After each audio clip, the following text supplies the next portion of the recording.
8th grade. Today we're going to talk about the Civil Rights Movement. We talked a little bit about civil rights last week in sort of the wake of World War II. And I put this over here, Égalité, Fraternité, Solidarité. Those are actually the watchwords, the slogan for the French Revolution, which didn't turn out very well. But it's interesting because, equality is part of sort of their slogan, and it actually led to slaves being freed in Haiti. Although then, for largely economic reasons, they said that wasn't a good idea, and they tried to reinstitute slavery, which did not turn out, and Haiti became an independent nation. But the point being is that equality, I think, is a lot of times what people are looking for when they start to think about like a democratic republic. So just going back a little bit, Civil War amendments, and we talked about this in class. 13, end slavery. 14, I kind of underlined some key parts here, especially the equal protection of the laws. And then 15, all citizens can vote. So it's, even though everybody's free and you can't deprive people of life, liberty, property, we just want to make clear with a whole nother amendment that everyone can vote, right? All citizens can vote. So talking about freed slaves. And this is a picture of Hiram Revels, who grew up in North Carolina, studied in Ohio, Indiana at the seminary. He was an ordained minister, actually fought in the Civil War for the Union, of course, and fought at Vicksburg, and eventually settles in Mississippi and is elected first to the state Senate and then to the U.S. Senate. And this is in 1870 that he is elected to the U.S. Senate. So as Union troops withdraw after Reconstruction, the brief black codes that had existed right after the Civil War start to be reinstated. And you see here Louisiana law, they passed in 1890 that you could have separate railway carriages for the white and colored races. And so a man named Homer Plessy filed suit against New Orleans judge Ferguson, who had actually kind of upheld this. And under the 14th Amendment, that's the equal protection of the laws portion here. So Supreme Court rules that separate but equal can actually be done. And there's obviously some cartoons here. Almost never in reality was it equal. It was, partly to make sure that blacks and whites were separated, and then there was some economic incentive too. You didn't have to upkeep as much for the, for these other rail cars, but you could charge people the same, for example.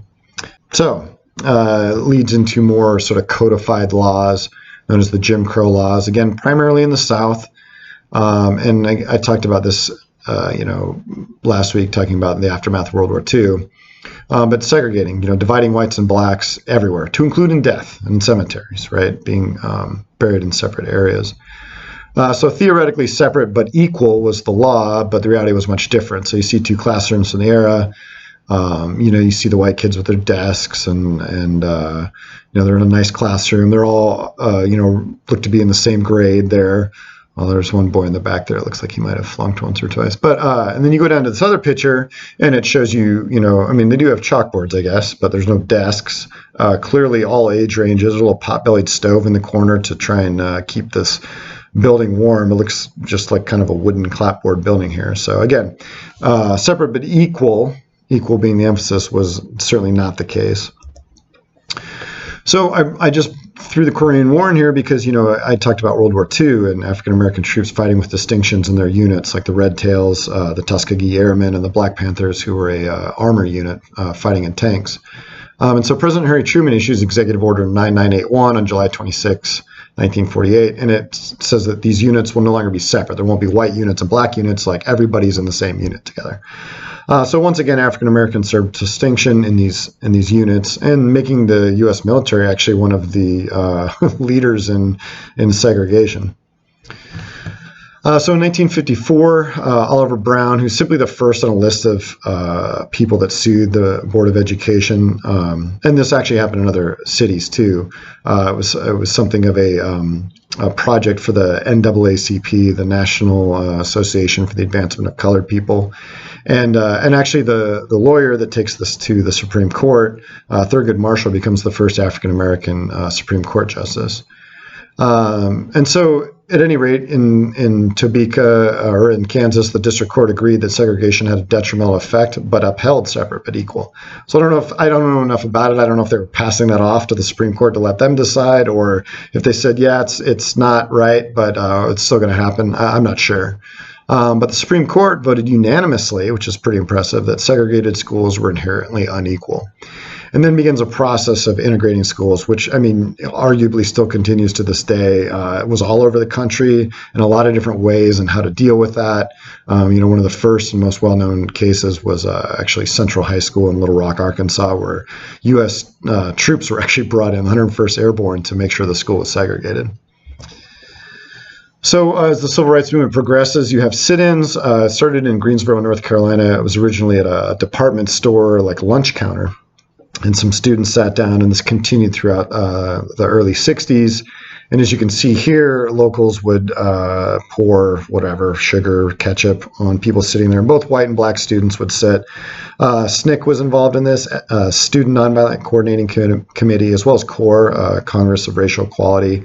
And they actually trained people how to do these sit-ins. They would have people come, and people would yell at them and kind of slap them around and pour stuff on them, getting them prepared for what would actually happen to them, because one of the big elements of this protest was nonviolent, right? Like, you show yourself acting with dignity, and then these other people are being violent or acting, without dignity. Freedom Riders in 1961 was originally the original group of 7 black, 6 white people traveling throughout the South, mixed on the bus, trying to use white-only facilities. And others joined them, but as you can see here, sometimes as a result, bus was actually set on fire and some of the people pulled off and beaten up. And again, kind of bringing attention to what's going on in the South with this segregation and the Jim Crow laws. So in 1963, 250,000 people meet in front of the Lincoln Memorial, and that's no mistake that it's obviously a reason they've met in front of the Lincoln Memorial, and protesting about equality in jobs and social equality. And this is where Martin Luther King Jr. makes his "I Have a Dream" speech.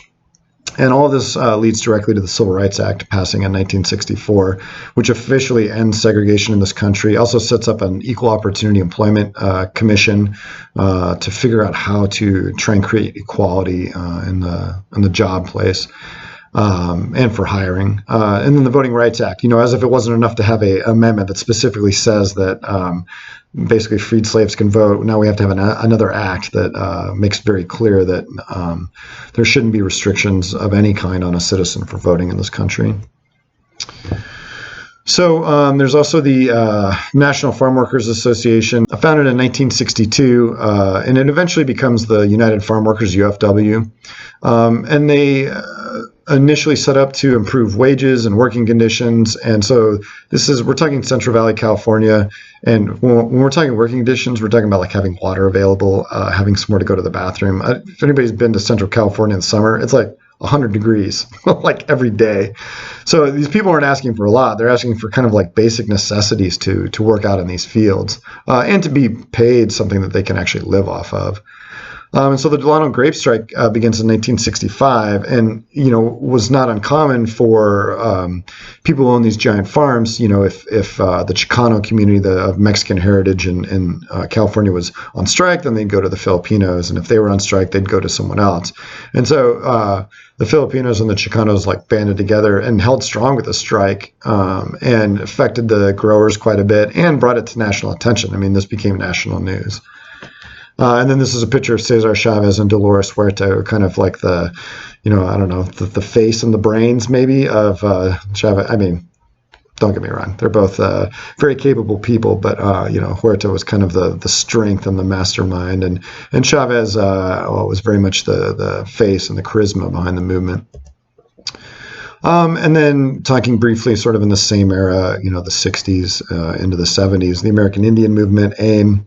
It was founded in 1968 in Minneapolis, Minnesota, and it occupied such sites as Wounded Knee, so calling attention to the massacre that had happened there in, I believe, 1890. Alcatraz, it's an interesting portion of the treaties with Native nations that if there's unused federal land, that it can actually be claimed by Native Americans, and so that was kind of highlighting broken treaties and promises. And the Black Hills, obviously, same idea. Black Hills promised, I believe, to the Sioux, and then kicked off of it because gold was found there. At any rate, many leaders were imprisoned by the 80s in the American Indian movement, and it kind of devolved into local chapters, and is evolved to this day to different movements and groups. But again, the whole idea behind this was a point in this country's history calling attention to groups that were not in the mainstream, and their plight and some of the things that had happened to them as a community. So it brings us to civil rights today. Civil rights movement was big. It was very important. It took some big steps. And I think today sometimes people kind of think that was back then, right? And there's still quite a bit that needs to be addressed today. And so, I've listed some statistics here, and they're about different things. So to some degree, apples and oranges, but I mean, they're pretty telling statistics. I mean, African Americans mean 13% of the U.S. population, but, definitely overrepresented in terms of being below the official poverty line and being incarcerated, in prison, right? And Hispanic workers making 55 cents every dollar the white worker makes. And even just, women, right? A white woman still makes 80 cents every dollar a white man makes. And why? Why becomes the question, right?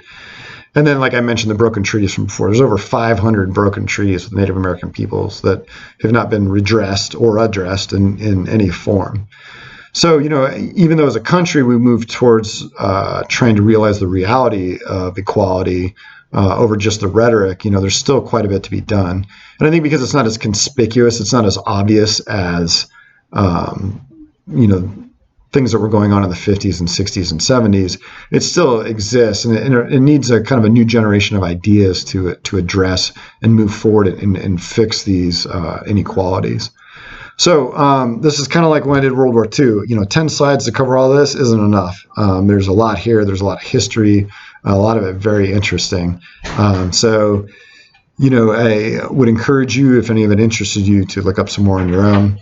And in the comments, I want you to go ahead and put any question you have about what I talked about today. And I'm actually going to pick some of those questions, and that's going to be what's on your Padlet this week. All right, thanks. You guys enjoy your day.